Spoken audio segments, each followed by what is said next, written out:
सबसे पहले तो आप सभी बंधुओं के माध्यम से पूरे प्रदेश की जनता को कल अपना गणतंत्र दिवस है 26 जनवरी, उसकी अग्रिम बधाई देते हुए और अपनी बात शुरू करता हूं, क्योंकि कल मेरा कार्यक्रम ऑफिशियली यमुनानगर में है। 26 जनवरी का सभी स्थानों पर हमारे जो सरकार से जुड़े हुए लोग सब जाएंगे और इस बार पिछली बार की तरह जैसे 15 अगस्त को हमने ये कार्यक्रम 75 जगह पर सरकारी तौर पर किए थे, इस बार भी 75 जगह पर ही ये सब कार्यक्रम होंगे, जिसमें सभी sub divisional headquarter, district headquarters ये सब शामिल हो जाते हैं। आज 2-3 विषयों को लेकर के आपके साथ चर्चा करनी है। पहला विषय तो जैसे हमको पता है कि किसान बंधुओं की गन्ने की जो मिलें शुरू हुई तब से एक मांग चल रही थी कि गन्ने के रेट बढ़ाए जाए। आपकी जानकारी के लिए बता रहा हूं कि हमारा जो गन्ने का रेट है पिछले वर्ष का 362 रुपये ये चल रहा है अभी भी, और चूँकि हरियाणा में हम लोग गन्ने की पेराई सबसे ज़्यादा यानी पंजाब से ज़्यादा करते हैं, लेकिन हमें पता है कि चीनी के रेट जिस प्रकार से चल रहे हैं उस अनुसार गन्ने के मिलों का घाटा बहुत ज़्यादा हुआ है पिछले कुछ सालों में। आज की डेट में अगर मैं बताऊं तो लगभग 5300 करोड़ रुपए का घाटा ये हमारी कोऑपरेटिव मिल्स के ऊपर ये चल रहा है। 5293 करोड़ है, यानी राउंड फिगर लें तो 5300 करोड़ लगभग ये है। हमारी अपेक्षा थी कि इस बार चीनी के रेट 3700 के आसपास टच करेंगे, लेकिन चीनी के रेट बढ़े नहीं हैं और अभी भी 3450 के लगभग चीनी के रेट चल रहे हैं। इसलिए हमारी भी एक कठिनाई है। हम चाहते हैं कि किसान, हमारा प्रदेश हो के किसानों का प्रदेश है तो किसानों को लाभ ज़्यादा ज़्यादा मिलना चाहिए।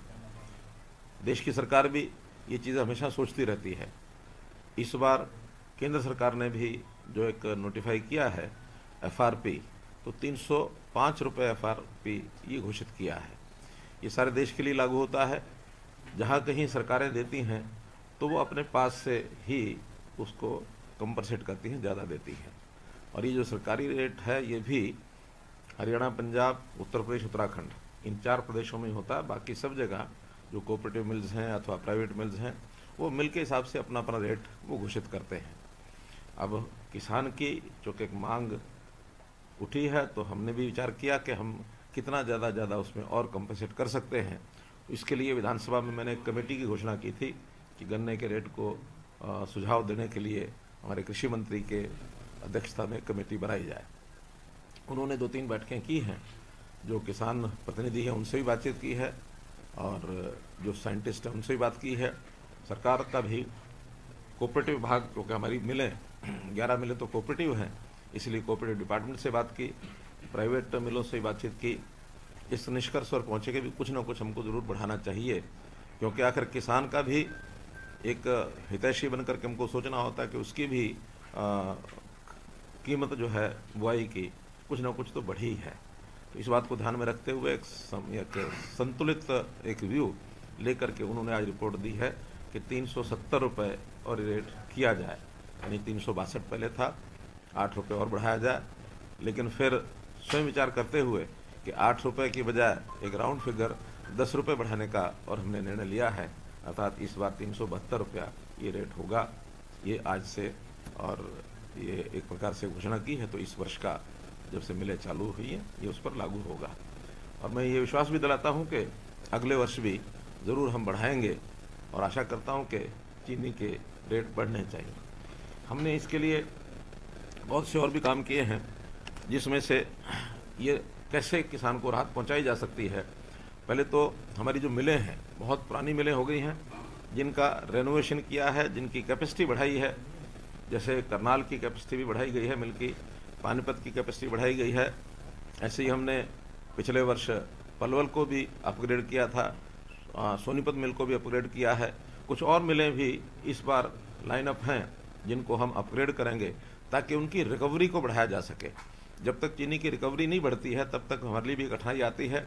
अभी रिकवरी जो चल रही है प्राइवेट मिलों की तो 10 से ऊपर है, लेकिन सरकारी मिलों की पिछले वर्ष की 9.75 यही रिकवरी आई थी। ये कैसे और बढ़े कि वर्ष के अंत में ही जाकर पता लगता है कि रिकवरी किस मिल की कितनी है। तो ये रिकवरी हमारी पिछले वर्ष 2021 की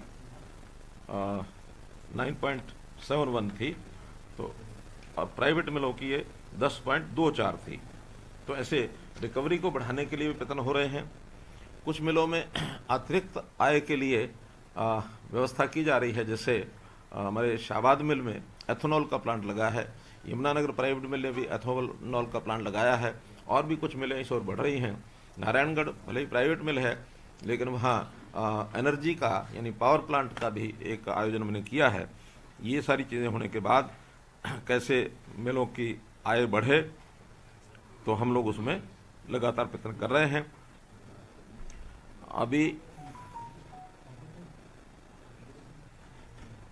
अभी जो इस समय जो स्थिति है तो हमारे मिलों का गन्ना चूँकि अब पिछले कुछ दिन से आया नहीं था, तो जो बातचीत चल रही है, मुझे लगता है मैं किसानों से अपील भी करता हूं कि आज जो के रेट बढ़ा करके जो उनकी डिमांड है उस हिसाब से हमने कोशिश की है कि उसमें रेट बढ़ा दिया है। मैं उनसे अपील करता हूं कि तुरंत जो गन्ना जहां है वो लेकर के मिलों में जाए, और मिलें जो है तुरंत गन्ना पहुँचते ही मिलें यानी प्रारंभ हो जाएंगी। तो इस प्रकार से मिलों को गन्ना ले जा करके मिलें चालू की जाए ताकि किसान का भी नुकसान ना हो। जितने दिन किसान गन्ना नहीं लेकर के आएगा तो नुकसान किसानों का लगातार, क्योंकि फसल है तो फसल का समय पर ही कटान उठान ये सब होना चाहिए, तो ये तुरंत उनका नुकसान ना हो। इसलिए मैं अपील करता हूं कि आज से ही गन्ना ले जाना शुरू करें ताकि कल से विधिवत सभी मिलें चालू हो सकें। किसान हमारा मेरा एक भाई है, किसान हमारा अन्नदाता है। किसान का ध्यान हमको हमेशा विचार करते हैं। जैसे अभी एक हमने देखा कि सर्दी बहुत अधिक हुई है, तो सर्दी अधिक होने के कारण से जो फसल सरसों की खास करके उसका नुकसान हुआ है। तो ये भी हमने तय किया है कि 5 तारीख से जो रेगुलर गिरदावरी है, क्योंकि रेगुलर गिरदावरी होने के बाद तो स्पेशल गिरदावरी होती है, लेकिन जब तक रेगुलर गिरदावरी नहीं होती तो स्पेशल का कोई अर्थ नहीं होता। रेगुलर गिरदावरी होगी, जहाँ जहाँ फसल का नुकसान सरसों का जितना हुआ होगा उनका मुआवजा समय पर ये दिया जाएगा, ऐसा भी मैं एक भरोसा दिलाता हूँ। एक सूचना और मैंने आपको देनी है, वो भी हमारे खास करके खेती से जुड़े ही जो लोग होते हैं वो हमारा पटवारी वर्ग है। तो पटवारी भी पिछले दिनों में हमको मिले थे, जिन्होंने कहा कि हमारी जो सैलरी है बनिस्बत अन्य कर्मचारियों के वो कुछ कम है। हमने भी उसका अध्ययन कराया तो हमें भी लगा कि हाँ उनका एक पे स्केल बढ़ना चाहिए। तो पे स्केल बढ़ा करके अब उनकी जो अभी तक 25,000 के लगभग जो सैलरी थी उसको 32,100 ये कर दिया है। एक लेवल उसका 5A लेवल और नया क्रिएट करके, और पे स्केल हमने 32,100 और वो कर दिया है। कल उसका नोटिफिकेशन भी हो गया है। तो इस प्रकार से ये जो घोषणा करने के लिए ही आपको मैंने बुलाया था, और इस विषय में तो आज इतना ही कहना है। सर एक और बड़ी बात ये है सर, पंजाब भले हरियाणा से ज्यादा रेट देता हो, लेकिन पंजाब में बकाया काफी मिलों के ऊपर, तो पंजाब के मुकाबले हरियाणा में कितना बकाया सर मिलों पे? देखिए, हमारा जो पिछले सालों का कोई बकाया नहीं है, सिवाय एक नारायणगढ़ मिल है जिसका 17.5 करोड़ रुपए पीडीसीज दिए हुए थे। नारायणगढ़ चूँकि प्राइवेट मिल है इसलिए वहाँ हमने हरको बैंक से उनको लगभग 150 करोड़ रुपए का लोन दिया हुआ है। अब वो चूँकि बहुत बड़े नुकसान में चली गई थी, तो जो पहले बकाया 3 साल पहले 66 करोड़ रुपए के लगभग था, यानी पीडीसीज देते थे, अगले साल जाके पेमेंट होती थी, वो घट करके 60 आया, 55 आया। अभी जो पिछले साल का पीडीसी तो मात्र 17.5 करोड़ ही बचे थे, कुछ उसके अलावा भी रहा होगा, तो अब वो लगभग 50 करोड़ के आसपास उस मिल का ऐसा नुकसान रहेगा जो किसानों को लेट पेमेंट मिलती है। अन्यथा बाकी पेमेंट कोई लेट नहीं मिलती है। 1 सप्ताह के बाद मिलों के बिल बन करके और जैसे हमको प्राप्त होते हैं वो पेमेंट चली जाती है। तो इसलिए हमारे यहाँ सबसे बड़ी विशेषता ये है कि हम पेमेंट लेट नहीं करते हैं। कोऑपरेटिव डिपार्टमेंट को कह रखा है कि जैसा ही आपका बिल बनता है वैसे ही सरकार से पैसा रिलीज कराएं। अब लॉस होगा तो सरकार उसको देखेगी। अभी तो क्योंकि कोऑपरेटिव मिलें हैं, वो कोऑपरेटिव मिलों को हम लोन के रूप में ही दिखाते हैं, जो मैंने बताया 5,300 करोड़ रुपया है। और एक फाइनेंशियल सिस्टम को देखा जाए तो वास्तव में इन मिलों की जो नेट वर्थ है वो ज़ीरो हो चुकी है, क्योंकि मिलों के ऊपर घाटा यानी जो लोन है यानी ज़्यादा से ज़्यादा 700 करोड़ तक भी पहुंच चुका है।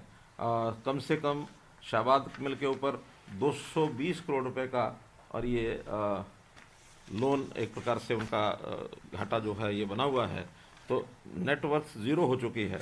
हमने तो किसानों को ये भी ऑफर किया है कि अगर वो कोऑपरेटिव वास्तव में मिलों को कोऑपरेटिव के रूप में चलाना चाहें, अपनी ही मैनेजमेंट बना करके चलाना चाहें, तो हम पूरी मिल यानी केवल जिसको कहना चाहिए 1 रुपये के ऊपर भी उनको ट्रांसफ़र कर सकते हैं, ताकि मिलों का जो घाटा पिछला वो बर्दाश्त करें, आगे भी मिलों को ठीक चलाएं और जो ज़्यादा रेट हो सकता है वो निकालें। हमको कोई आपत्ति नहीं है। तो इसलिए एक आध जगह पर हमारी बात भी चल रही है और उन्होंने कहा कि हम विचार करेंगे और किसानों को ये मिल सौंपी जा सकती है। जैसे कोऑपरेटिव जितने भी सिस्टम्स हैं, संगठन हैं, वो सारे लोग स्वयं संभालते हैं जो कोऑपरेटिव के मालिक होते हैं।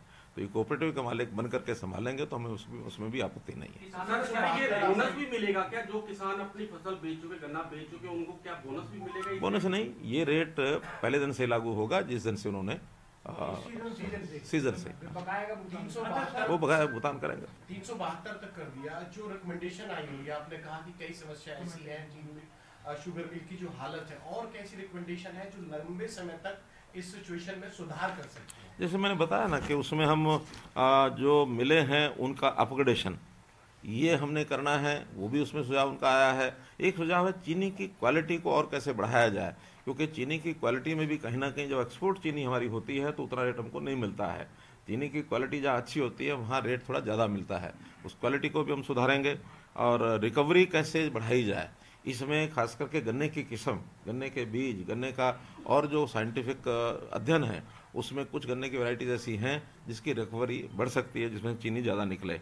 और बाकी तो एथेनॉल का है, पावर प्लांट का है, ये सारी चीज़ें जितनी मात्रा में ज़्यादा लगेंगी उतना ही चीनी, उतना ही रेवेन्यू जो है ज़्यादा प्राप्त होगा ताकि घाटा कम हो सके। ये जैसे भूपेंद्र सिंह हुड्डा कल कह रहे थे चंडीगढ़ में कि हमने अपने 2-2.5 साल में 117% जो है वो गन्ने का रेट बढ़ाया था, और सरकार ने अपने अभी तक के कार्यकाल में केवल 17% जो है वो गन्ने का रेट बढ़ाया है। क्या आपको ये लगता है कि विपक्ष जो है गन्ना किसान या बाकी जो किसान है उनको सरकार की तमाम योजनाओं पर गुमराह कर रहे हैं? क्योंकि आप पहले भी कहते रहे कि सरकार जो विपक्ष है वो किसानों को गुमराह कर रहे हैं।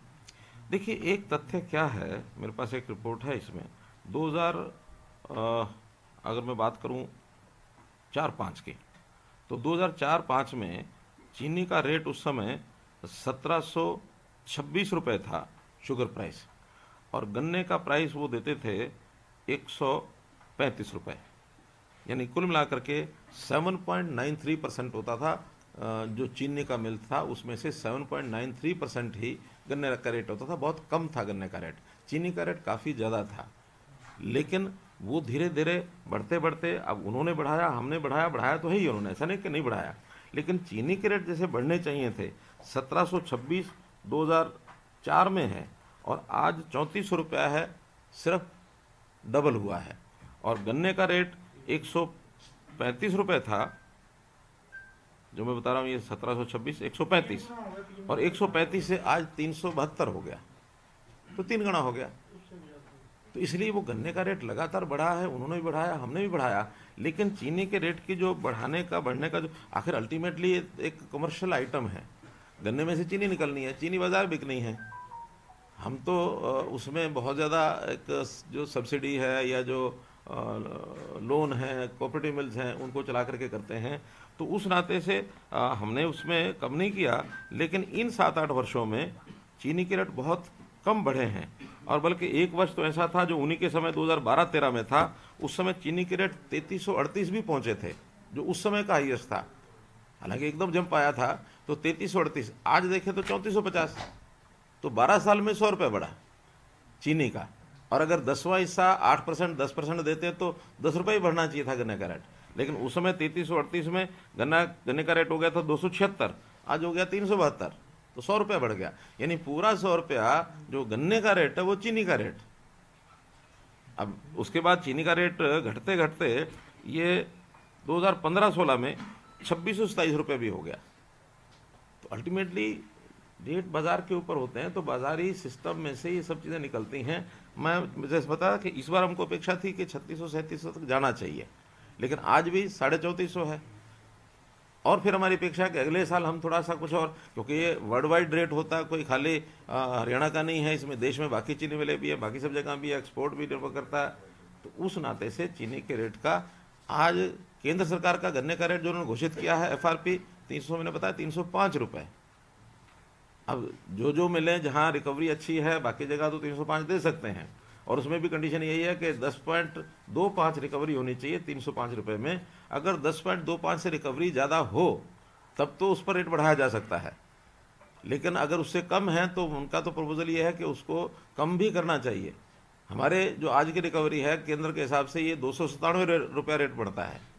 297 का आज हम 362 से 372 कर रहे हैं।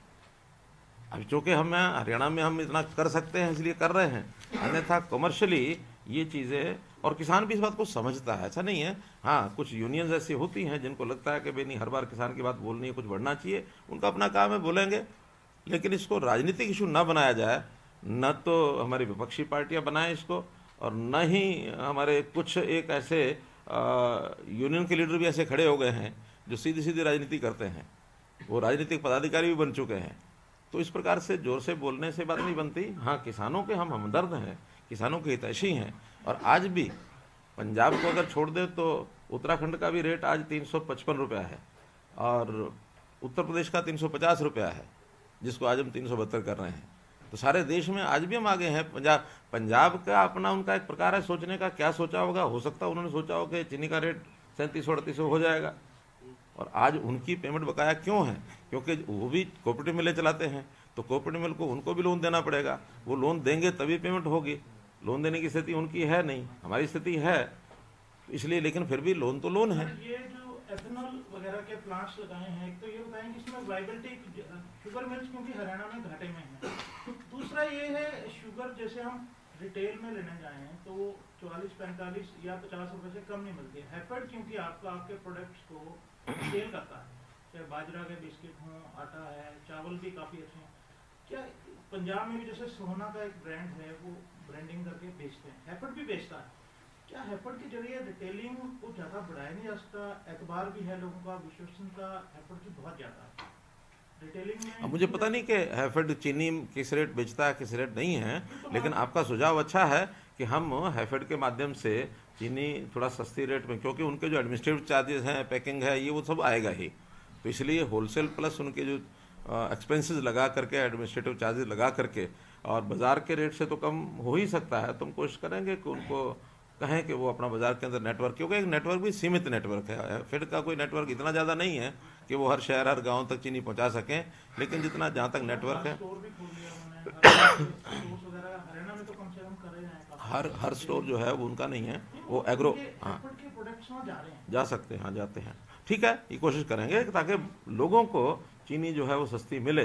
हालांकि सरकारी तौर पर तो 1 किलो चीनी उनको कम रेट में ही मिलती है, शायद फ्री है या कुछ रेट पर मिलता है। 1 किलो चीनी गरीब व्यक्तियों को मिलती है, वो सरकारी डिपो पर मिलती है, लेकिन एक खुले बाजार में भी सस्ते रेट पर मिले, हैफेड का हम ये एक प्रकार का प्रयत्न कर सकते हैं। मुख्यमंत्री जी, जिस तरीके से गन्ने के दामों को जो है बढ़ाया गया है, इसी तरीके से क्या ई टेंडरिंग को लेकर जिस तरीके से प्रदेश के अंदर जो है वो लगातार सरपंच जो जनप्रतिनिधि है वो लगातार जो है वो हड़ताल पर अपनाए, उसको लेकर क्या कुछ कोई रिलैक्सेशन जो है वो आने वाले समय में दी जा सकती है, क्या कुछ? देखिए, ये जो ई टेंडरिंग तो हमने बहुत पहले कर दी थी, 1 साल पहले हो गई थी। उस समय ये ठीक है कि पंचायतें उस समय नहीं थी, सारे काम स्मूथ चल रहे थे। पंचायतें आने के बाद उन्होंने कहा कि हाँ, ई टेंडरिंग्स में ये जो ई टेंडरिंग से उनका विरोध नहीं है, उनका तो कहना ये है कि हमें इससे कोटेशन के आधार के ऊपर इसकी लिमिट और बढ़ाई जाए। हम चाहते हैं पारदर्शी सिस्टम बने, पारदर्शी ई टेंडरिंग से ही होता है और उसमें कहीं कोई कठिनाई आती नहीं है। जो उनकी शिकायतें और थी कि इसमें देर लगती है, उसके लिए हमने टाइम टेबल बदल दिया। जो 21 दिन का था, जो छोटे टेंडर हैं 25 लाख तक 7 दिन में होंगे, 1 करोड़ तक 15 दिन में होंगे, 1 करोड़ से ऊपर के जो हैं वो 21 दिन में रहेंगे। और जितने ज़्यादा कंट्रैक्टर हैं उनको भी बहुत ज़्यादा उनके ऊपर शर्तें ना लगा करके उनको हमने रजिस्टर करना शुरू किया है। लगभग 700 के लगभग इस समय तक कंट्रैक्टर ने रजिस्ट्रेशन पड़ा करा लिया है। हमारी अपेक्षा तो ये है कि अभी हर जिले में 100 कंट्रैक्टर छोटे हो सकते हैं, और वो छोटे टेक्निकल बहुत ज़्यादा उनकी वो भी नहीं हमने रखी है कंडीशंस, लेकिन जो लोग नए आएंगे छोटे काम नए कर सकते हैं। तो छोटे काम करते करते जैसे उनकी टेक्निकल क्वालिफिकेशन पूरी हो जाएगी तो उसके बाद बड़े काम ही करेंगे। और कहीं भी अब प्रदेश सरकार के पास कोई फाइल उनकी अब नहीं आएगी, पहले ये आती थी और यहाँ काम बहुत समय तक रुकते थे। तो वो काम जल्दी हो जाए ये उनकी मुख्य डिमांड, वो हमने पूरी कर दी है। एक प्रोसीजर SOP जारी कर दिया है और उसकी जानकारी लोगों को मिल गई है, और वहाँ स्थानीय तौर पर बहुत पंचायतों ने अपने प्रस्ताव पारित करने शुरू कर दिए हैं। हाँ, चंद अभी भी सरपंच ऐसे हैं जिनको लगता है कि इसका शायद बढ़ जाए तो उनको अच्छा लगे, लेकिन उसमें से आपको भी पता है कि उनके बढ़ाने का क्यों वो सोचते होंगे। अल्टीमेटली तो सरकार का काम है, सरकार के सिस्टम से चलना चाहिए। फिर भी मेरे हाथ से पैसा जाए, इसके पीछे कुछ हिडन एजेंडा होता है, वो तो हम पूरा नहीं करने देंगे। सर, इसमें रामकरण काला हो, गोलन हो, कुछ विधायक भी इसमें सरपंचों की सपोर्ट में आ चुके हैं। उनकी जो रैलियां हैं या कहें जिस तरह से धरने लग रहे हैं वहां जाकर बैठ रहे हैं और वो भी सरकार से इस तरह की बात कर रहे हैं। 2 विधायकों का नाम लिया सरकार नहीं, मैंने बताया ना कि बहुत से लोग सरपंचों को साथ अपना तालमेल रखना चाहते हैं, राजनीति में रखना भी चाहिए, दिक्कत नहीं है। तो जो भाषा सरपंच को बोलेगा तो हमारे विधायक कुछ लोग ऐसे होते हैं जो उसमें भूल जाते हैं, लेकिन हमारी विधायकों के मीटिंग में बैठक हुई थी, हमने बता दिया था स्पष्ट। और जैसे ही अब काम शुरू हो जाएंगे, क्योंकि हमने पेमेंट रिलीज़ कर दी है, 1100 करोड़ रुपया उनका रिलीज़ किया है और उसका भी 31 मार्च तक उन्होंने खर्च करना है। अगर 31 मार्च तक खर्च नहीं करते हैं तो वो एक प्रकार से लैप्स हो जाएगा। तो गांव के लोगों का भी एक प्रेशर उनके ऊपर रहेगा कि इसका काम कराना चाहिए। हम तो एक ही कहते हैं, इसमें आने वाली कठिनाई को दूर करेंगे, कठिनाई कोई भी है उसको हम दूर करेंगे। सर, आज आपने गन्ने के दाम बढ़ाए, जो प्रोटेस्ट पे बैठे हैं किसान, जिन्होंने कल की भी बोल दी, क्या लगता है आपको संतुष्ट होंगे? क्योंकि 450 रुपए प्रति क्विंटल होना चाहिए। देखिए, डिमांड तो वो कहते हैं मांगने में क्या है, तोप का लाइसेंस मांगो किसी को मिलता है क्या? ठीक है ना। तो ये मांगने का विषय अलग होता है, लेकिन ठीक है, हमारी सहानुभूति है और वो भी किसानों के हित में काम करते हैं, कोई किसी के घर का फायदा उसमें नहीं होना होता। लेकिन अब उनको भी समझ में आती है, ये सब मानते हैं कि हाँ मिले घाटे में है, सब मानते हैं, लेकिन फिर भी चूँकि हम किसान प्रतिनिधि हैं इसलिए हमारा बढ़ाना चाहिए, तो हमने उतना जितना बढ़ सकता है उतना बढ़ा दिया। सर, आंदोलन जो जिस तरह के खड़े होने की कोशिश हो रही है, इसकी कोई और भी वजह है? गन्ने को बात की जाए, टेंडरिंग को बात की जाए, हर मुद्दे पे एक बड़ा शोर मच रहा है प्रदेश में। देखिए, ये आप पहली बार मच रहा ऐसा नहीं है। ये 5 वर्ष डेमोक्रेसी में जो होते हैं उसका पीरियड बटा हुआ होता है, 3 वर्ष और फिर बाद में 2 वर्ष। ठीक है ना। विपक्ष तो चार्जशीट तैयार करके हर घर अपना अभियान भी शुरू करने जा रहा है। सर, आज उनकी बैठक में कल भूपेंद्र सिंह हुड्डा ने कहा कि हम सरकार की चार्जशीट तैयार करेंगे, जितने घोटाले हुए पिछले 8 साल। हमें कोई आपत्ति नहीं है उसमें, विपक्ष का काम है, अपना करना चाहिए उनको, और हमारी कोई कमी है हमें पता लगे तो हम उसको ठीक करेंगे। उन्होंने तो बहुत कुछ कह रखा है कि हम आएंगे तो मेरिट वेट फाड़ देंगे, परिवार पेंशन पहचान पत्र इसको फाड़ देंगे, लागू नहीं करेंगे। तो ये जनता उनको जवाब देगी कि इन चीज़ों का लाभ है तो जनता उनको जवाब देगी, लाभ नहीं है तो हम विचार करेंगे। धन्यवाद।